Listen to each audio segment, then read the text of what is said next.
આ આપણે ઓલરેડી ચિત્રકામ કરેલું આપણું ક્રોમેટોગ્રાફીનું પેપર છે, જેમાં આપણે બધું લખી નાખેલું છે ઓલરેડી, અને અહીંયા વચ્ચેની બાજુએ સ્પોટ લાઇન પણ દોરી લીધેલી છે. આપણે એમાં 3 એમિનો એસિડને સ્પોટ કરવાના છે અને એક આપણે મિક્સચર સ્પોટ કરવાનું છે. આપણી પાસે અહીંયા અત્યારે આ કેપિલરી છે, જે કેપિલરીને આપણે ખૂબ નાની બનાવી નાખી છે, વચ્ચેથી થોડું કાચ ગરમ કરીને થોડી વધારે પાતળી બનાવી નાખી છે, જેથી કરીને આપણને સ્પોટ જે પાડીએ એ બધા વ્યવસ્થિત સ્પોટ આપણે પાડી શકાય. જેટલું નાનું તમે સ્પોટ મૂકો છો એટલું સારું રિઝલ્ટ આવવાનું છે. બરાબર, સ્પોટ આપણે 2 વખત મૂકવાનું છે અને વચ્ચે એક વખતે આપણે એને ડ્રાય કરવાનું છે. સૌથી પહેલાં આપણે સ્ટાન્ડર્ડ લઈએ છીએ ફિનાઇલેલેનિન, જેને આપણે એ તરીકે અહીંયા સ્પોટ કરવાનું છે. તો સૌથી પહેલાં જ્યારે પણ આપણે આ એમિનો એસિડ સાથે કામ કરીએ છીએ ત્યારે આપણે આપણી જે સ્પોટ કરવાની જે આપણો જે રેટ છે અથવા તો જે સ્પોટિંગ છે એ રેગ્યુલેટ કરવું પડે. એના માટે અહીંયા આપણે એક બીજું ક્રોમેટોગ્રાફી પેપર લઈ લેવાનું અને એની ઉપર આપણે સ્પોટ કરવાના અને આપણે કંટ્રોલ મેળવવાનો સ્પોટિંગમાં. એટલે આ રીતે આપણે કરવાનું છે કે કેટલું સ્પોટ થાય છે, ઉપરથી સેજ આમ આપણે છોડી અને નાના નાના સ્પોટ કરતાં શીખવાનું છે. આ રીતે નાના નાના સ્પોટ પડતા જાય અને પછી આપણે થાય કે હવે રેગ્યુલેટ થઈ ગયું છે, તો પછી હવે આપણે અહીંયા સ્પોટ કરવા માટે તૈયાર છીએ. બરાબર, તો અહીંયા હું એક વખતે પહેલું સ્પોટ કરું છું.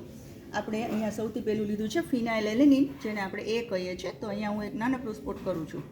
બરાબર, આપણે ઓલરેડી માર્ક કરેલું જ છે અને હવે એને આપણે ડ્રાય કરી નાખશું. બરાબર, એકદમ સરસ ડ્રાય થઈ જાય એટલે પછી બીજી વખતે આપણે પાછું એ સ્પોટ કરવાનું છે. સ્પોટ જેટલું નાનું હશે એટલું સુંદર તમારું રિઝલ્ટ આવવાનું છે, એટલું શાર્પ તમને સરસ મજાનું એક ડોટ મળવાનું છે. હવે આ બીજી વખતે આપણે સ્પોટિંગ કરીએ છીએ. અહીંયા પાછું જોઈ લેવાનું કે બરાબર થાય છે કે નહીં. બરાબર, બહુ મોટા ન થવા જોઈએ અને માપના થવા જોઈએ. કંટ્રોલ બરાબર કરવાનું છે તમારે, પછી કામ કરવાનું છે. આવી રીતે સ્ટૂલ ઉપર બેસીને 2 હાથ અહીંયા આના ઉપર રાખીને પછી જ કામ કરવાનું છે. બરાબર, બંને કોણી છે તમારે ટેબલ ઉપર જ રહેવી જોઈએ, એવી રીતે સરસ રીતે એકદમ સ્ટેબલ થઈને આ કામ કરવાનું છે. તો મેં 2 વખત આ સ્પોટ કરી લીધા છે એટલે હવે મારે આ કેપિલરીનું કામ નથી. કેપિલરી હું અહીં મૂકી દઉં છું. બરાબર, અને આ મારું સ્પોટ જે છે હવે સરસ રીતે સુકાઈ ગયું છે. તો હવે હું બીજો સ્ટાન્ડર્ડ એમિનો એસિડ લઈ લઈશ. તો આપણે બીજો સ્ટાન્ડર્ડ એમિનો એસિડ છે એમાંથી આપણે લઈએ છીએ એલેનિન. બરાબર, તો હવે એના માટે પણ આપણે બીજી કેપિલરી નવી લેવી પડશે અને એને પણ આપણે સરસ મજાનું એનું રેગ્યુલેશન કરવું પડશે. હવે આમાંથી પહેલાં આપણે એમિનો એસિડનું સોલ્યુશન લઈ લઈએ છીએ અને પછી આપણે અહીંયા સ્પોટ કરીએ છીએ.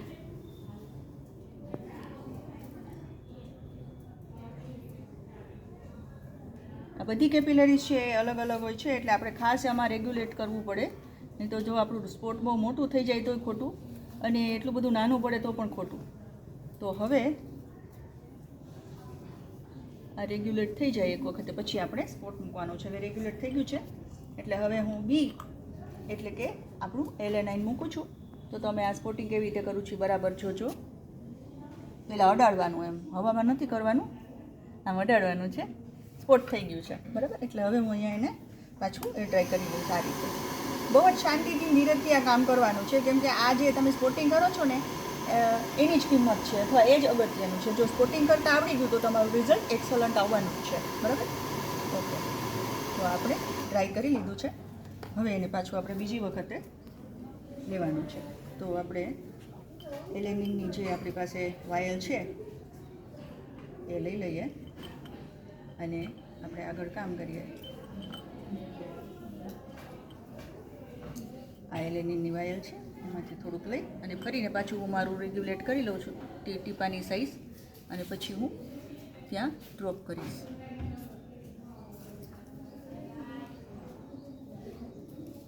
બરાબર છે, આ એલેનિન છે. તો હવે અહીંયા મારું ટીપું છે રેગ્યુલેટ થઈ ગયું છે. હવે અહીંયા પાછું હું બીજું ડ્રોપ પાડું છું આ રીતે. બરાબર, અને હવે પછી એને પાછું હું ટ્રાય કરી લઉં છું. આ રીતે આપણે કામ કરવાનું છે.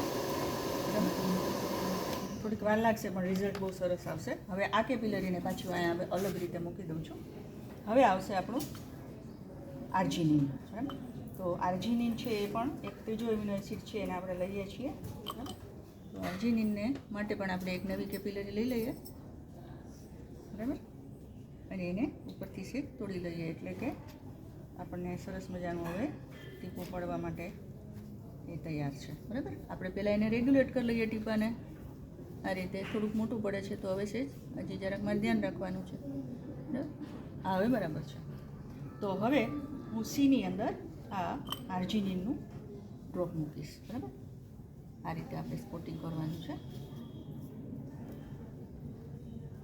ખૂબ કાળજીથી કરવાનું છે. બરાબર, ટીપું પડી જાય એટલે તરત જ આપણે એને ટ્રાય કરી દેવાનું છે. આ રીતે મોટું પડે છે, હવે બરાબર છે. તો આ રીતે એને હું પાછું બીજી વખતે એ જ જગ્યાએ મૂકી દઉં છું અને ફરીને એને ટ્રાય કરી દઉં છું. બરાબર, તો સી છે એ આપણું આર્જિનિન છે, એને હું આ બાજુ મૂકી દઉં છું કેપિલરીને. હવે આપણે મિક્સચર મૂકવાનું છે. મિક્સચર આપણે 3 જગ્યાએ મૂકવાનું છે. તો એના માટે થઈને હવે મિક્સરની જે વાયર છે લઈ લઈએ અને એના ઉપર કામ કરીએ. પાછું ફરીને નવી હું કેપિલરી લઈ લઉં છું. બરાબર, અને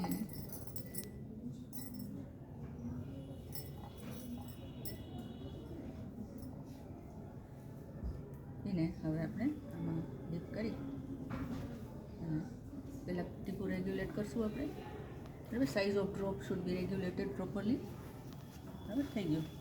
હવે એને હું અહીંયા એમમાં મૂકું છું. બરાબર, તો સૌથી પહેલાં